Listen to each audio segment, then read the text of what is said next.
My interpretation of The Shining is that there's many levels to this film.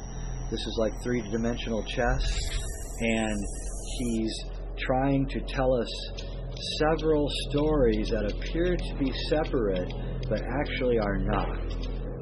And he's doing this both through the overt script that he wrote.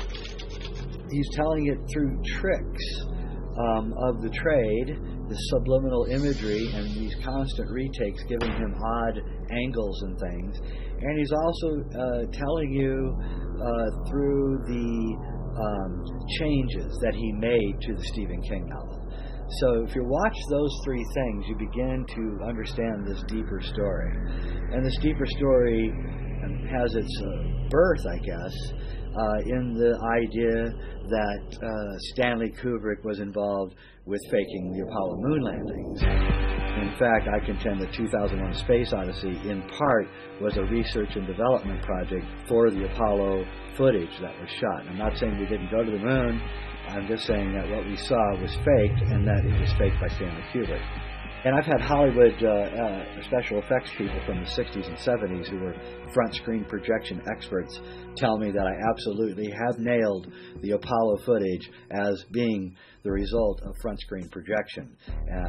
Just go to any Apollo site and look, and you will see that they have to hide the bottom of the screen, and you can always see the set screen separation line in every Apollo footage, every Apollo image, and the video footage that has a background. And Richard Hoagland, the researcher, has looked into the Apollo imagery, and he has found all sorts of problems with it, because in the sky around the astronauts, he's found reflecting lights and refracting things and kind of a junk and geometry and things that are in the sky. And he concluded, wrongly, that there are gigantic alien cities made out of glass. What he's really saying is the reflections of light off the tiny beads on the Scotch-Light screen, which is being used in the front screen projection process. And so once I nailed the front screen projection process inside the Apollo footage, then I became interested in seeing if Kubrick left any clues in the rest of his career to his possible involvement in faking the Apollo moon footage. And I was overjoyed about 2 years ago when I received my Blu-ray copy of The Shining, and I put it in my Blu-ray machine and sat down one night to watch it, and I realized that all of the things that one could imagine that Stanley Kubrick would have had to go through to fake the Apollo moon footage, and there in the movie, every time that Stanley deviated from the Stephen King novel, he deviated into those exact questions. You know, what was it like to make a deal with the U.S. government? What was it like to accidentally tell someone what you were doing and to watch them possibly have to suffer the consequences of your lack of integrity? What was it like to lie to your wife and tell her that you were doing one thing when you were doing another? What was it like when your wife found out what you were really doing? These are the questions that I had long before I'd seen The Shining again after maybe an 8 or 9 year absence. And I wasn't sure I was right for the first hour. I wasn't sure that I had actually, I wasn't sure if I was blurring the line between what I wanted to see and what I was seeing.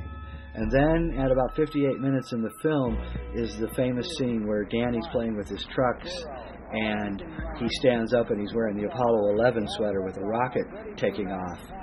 Then I knew I had nabbed it. And then I started watching the film with an intensity that I don't think I've ever watched a movie before. And every line began ringing true. Wendy, that is just so typical of you. Don't you know I have obligations to my employers? Do you have any idea what a contract is?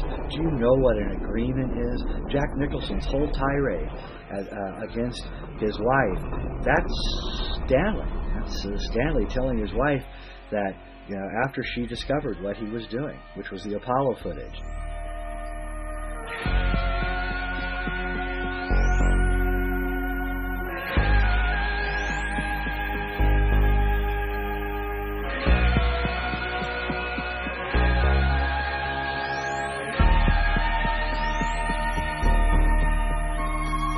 No, that's actually not true. If you call the Mount Hood Resort and you ask for room 217, you will find there is no such room.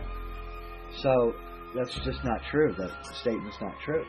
And so what Stanley was lying. It's not the reason that he changed the room number from 217 to 237. The reason that he changed it from 217 to 237 was because the room 237 in the film represents the moon landing stage where he worked. And the moon, the standard science textbooks said, and they still say, but now with lasers we've gotten a little better reading, but is that the mean distance of the moon from the Earth is exactly 237,000 miles. So he changed that so that you would understand that this was the moon room. So Danny stands up. He's got the Apollo 11 sweater on. He begins walking down the hallway towards room 237, and there's a key in the lock, and on the key is the words room and then the word NO, which is an old acronym for number, so room number 237, except that the only capital letters on the key are ROOM and then the N from the acronym NO, and if there's only two words that you can come up with that have those letters in them, and that's moon and room. And so on the key, the tag, it says moon room, and that is the moon room. This is where everything happens, and none of it's real, and it all has to be lied about, and you can't let anyone know what's really going on in room 237.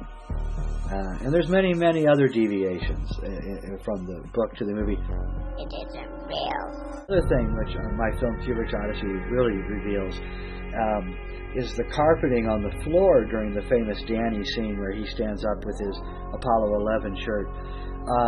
The patterns in the carpeting exactly match Launchpad 39A.